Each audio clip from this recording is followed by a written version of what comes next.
এক ফকির এক কুকুরকে বলল, তোর 3টা খারাপ অভ্যাস রয়েছে। কুকুর জিজ্ঞাসা করলো, কি সেগুলা?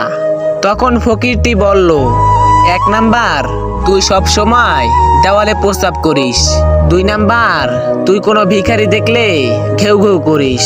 3 নাম্বার, তুই রাতে ঘেউ ঘেউ করে মানুষের ঘুম নষ্ট করিস।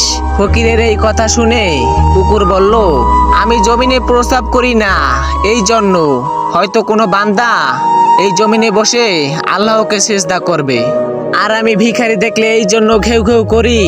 ভিখারি কেন আল্লাহর কাছে নাচে, মানুষের কাছে চায়। আর আমি রাতে মানুষের ঘুম নষ্ট করি এই জন্য।